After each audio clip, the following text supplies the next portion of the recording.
Hey everyone, it's Krista, and this is day 2 of my countdown to Jingle Ball. We're on 28 days, so 28 days till the Jingle Ball in New York City. I'm so excited. What I'm not excited about is what's going on in Taylor Swift's professional life right now, and I think that we're all on the same page.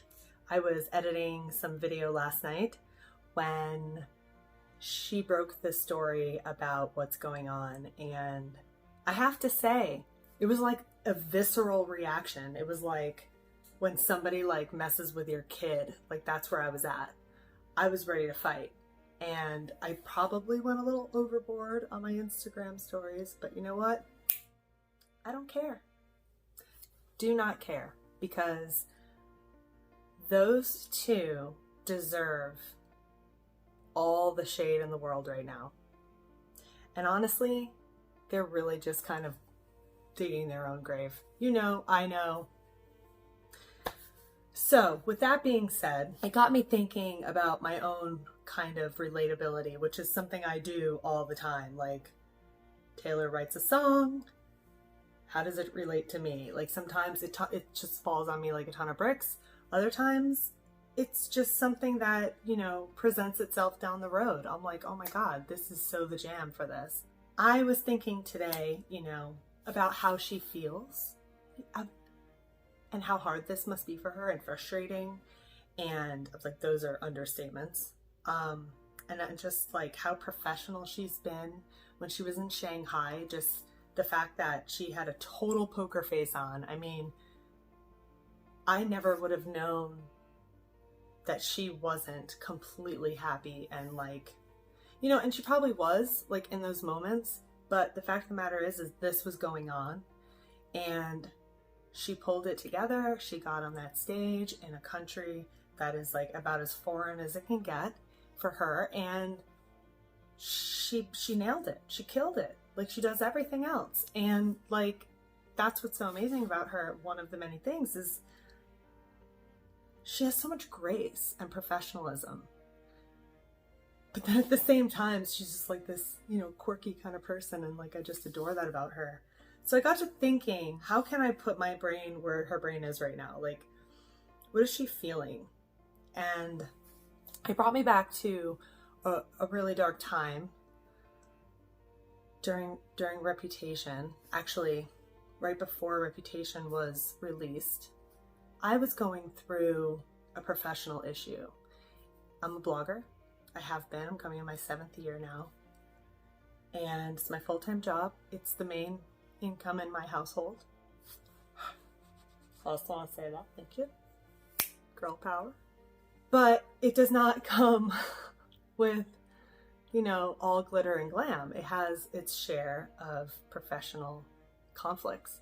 And I experienced several brands, global brands, that were taking part in harassment, bullying, manipulating bloggers, because unfortunately we still kind of sit in this space where we're not represented by agents unless we're huge. Most of us are doing everything on our own, and so we get taken advantage of a lot of times. It's really sad when like a global brand does that to you. So I found myself in a situation where I was working with a major brand, and it was just like, this is why we can't have nice things. You know, everything was just like all fun and games. Stage diving into the pool. So Gatsby. Until it wasn't. You know, the publicists for that brand took advantage of a lot of women. And what really upset me, apart from that, obviously, was that they let him, you know? They were in this position where they wanted the gig so bad. They wanted the perks. They wanted the 5-star hotels. They wanted, you know, the fabulous wine and the events and being flown here and there. And, you know, here's this and here's that we're going to send you. And it was just so glittery and glamorous for them that when it came down to the idea of losing that, they were like robots. And it was a very manipulative situation. And it got to a point of bullying.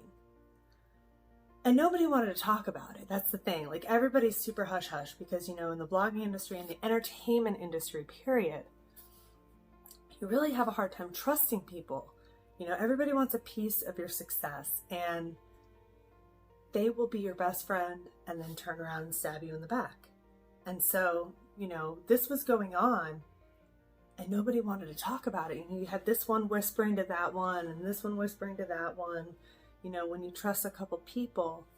But then, karma has such a great way of handling its shit. Thank you. Because that is exactly what's going to happen to Scooter and Scott. Karma is going to have a field day with these two assholes. Yes. Karma stepped in, and I had walked away from that brand, and I was sad and I was depressed and I was questioning my career, a career that I had created from nothing. Traveling all over the world, doing amazing things with my kid, with film companies. I was questioning my own judgment because of this brand. And you know what? No one should have to do that. Not a woman, not a man, no one. I went from being so confident to being like, what the hell do I know about anything? Because I couldn't trust anybody. And that's a really hard place to be. But reputation got me through a lot of that. Like, I was so shook when Reputation came out, and This Is Why We Can't Have Nice Things was like my jam. I was just like, yeah. Karma kicked in, and I got a phone call one day from a blogger, and apparently, since I was the one who stepped out, and let me just say, this experience involved this one cheating on their husband, that one cheating on their wife, this one stepping on the toes of that one and taking this from that one, and whew, it was like juicy. The tea was just flowing. I got a phone call from a blogger, and I guess because I stepped out of it, because I was like, they trusted me. They wanted to say, I've got to tell you this. I can't live with this anymore. I opened up to them and I told them how I felt. And then a week later, I got another call from another blogger. And I'm like, what is going on here? So boom, now I have 2. Then it turned into 5. Then it turned into one of them, their husband, actually called the publicist and said, if you make my wife cry again, I'm going to go mental on you. And he called the director of market he was the corporate communications, called the director. And as soon as that phone call was made, I knew it was go time.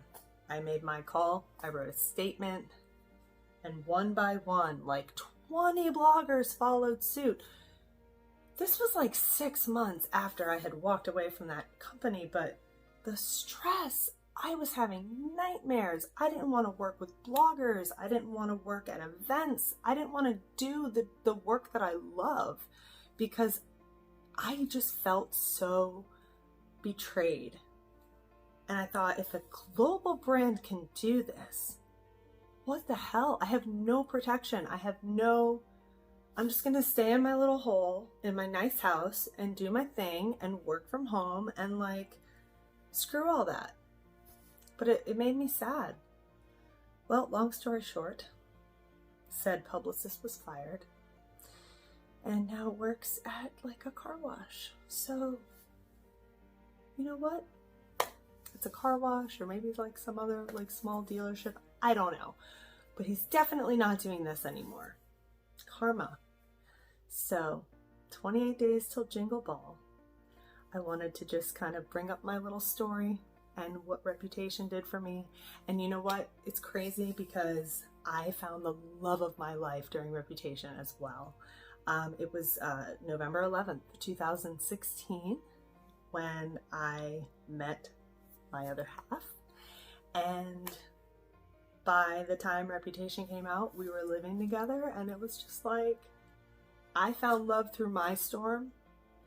And it's exactly what Taylor did on Reputation, so that album will always hold a special place in my heart. everything that she put into that. Just the fact that she was like, I got your snake right here. Thank you. Oh my gosh, Karen, thank you. Such an empowering album. And that's what Taylor does. She is empowering. And I know that she is going to come out on top of this. They are not going to want to be on the receiving end. Nope. I will support Taylor in everything she does. I will fight vigilantly to protect her work and her heart. And I don't care if I have to buy 20 copies of every album that she makes. Whatever it takes. She deserves better than this. And she's done so much for us. Hang in there, Taylor. You are going to come out on top of this if you're watching this. We all know that you will. One last thing I want to add. I made a playlist of songs that kind of remind me of what's going on right now with Scooter and Scott. So I'm going to share that with you. I love when my phone dies.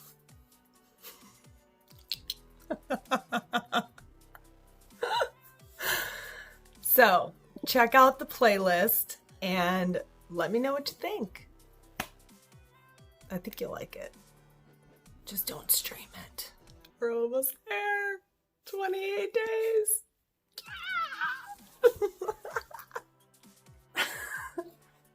Ta-da! I'm such a dork.